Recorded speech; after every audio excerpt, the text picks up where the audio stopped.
Welcome to Next Gen Manufacturing Nexus. Today, we're going to deconstruct the complex engineering behind something we all take for granted, light. All right, let's just jump right in, because you know exactly what I'm talking about, right? That blinding glare from an office light, or the weird, uneven shadows on a stage that make an actor just vanish. And don't even get me started on that washed-out glow that just ruins a city's night sky.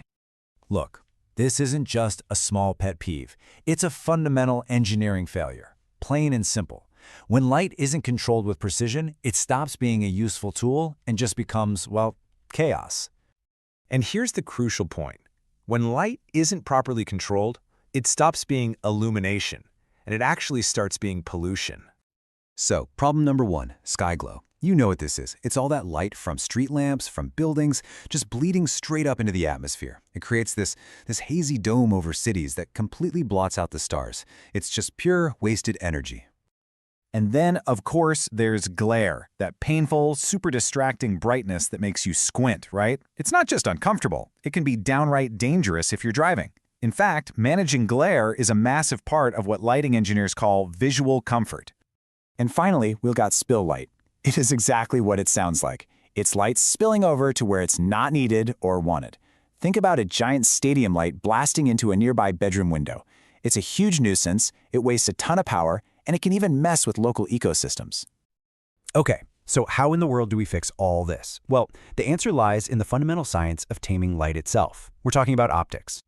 So to put it simply, optics is the engineering that lets us grab every single beam of light coming from a source and aim it with absolute pinpoint precision. It's literally what turns that chaos we talked about into control. And this is where it gets really cool, right? Look at the practical application here. A standard symmetrical beam, it just kind of throws light everywhere. Super wasteful for outside use. But an asymmetrical beam, one that's been carefully shaped by smart optics, it puts the light exactly on the street or the sidewalk where you need it and absolutely nowhere else. And what's brilliant is that this exact same science works indoors too.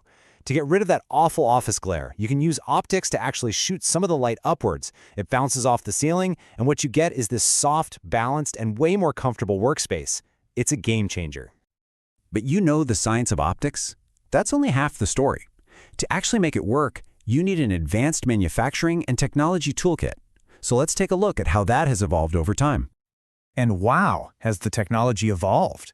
I mean, we've gone from people literally snuffing out candles by hand to the very first consoles that let a single operator paint with light.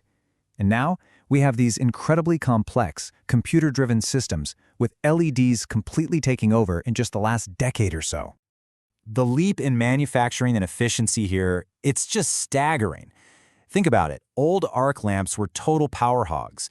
They were always at full blast, and they'd burn out after just a few hundred hours. Compare that to modern LEDs.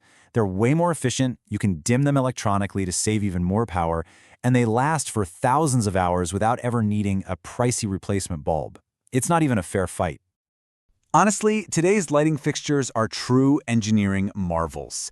They managed to pack these incredibly powerful and efficient LED light engines right alongside complex computer-controlled optics, all inside one single compact unit.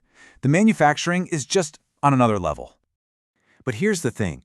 All this incredible technology, it's pretty much useless without the human expertise to actually wield it effectively.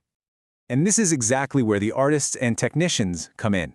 Their job, really, is to bridge this huge gap.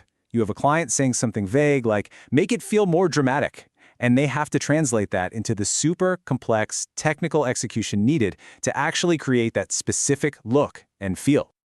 So, two key roles really make this magic happen.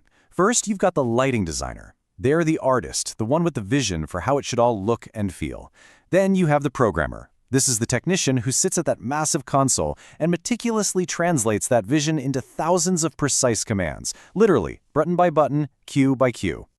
And it's their combined skill that prevents all those distracting little mistakes.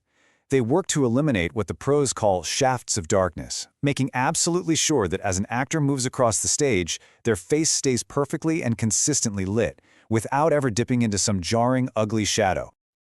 So, what happens when the science, the technology, and the artistry all come together? What does that even look like? Well, it looks like a perfectly crafted experience. See, with that level of perfect control, light becomes this incredibly powerful storytelling tool. You can take a completely empty stage and, in an instant, transform it into a bustling city or a spooky forest. The light is what tells your eyes where to look, what's important, and maybe most importantly, it tells you how to feel. And at the end of the day, that's the core principle that ties this entire thing together. It's a perfect synthesis of science, next-gen manufacturing, and human artistry, all working in absolute concert to achieve one single unified goal. So, what's the crucial takeaway from all of this? It's that light is never just light. Seriously. The next time you walk into any space, an office, a theater, even your own kitchen, just stop for a second and look around.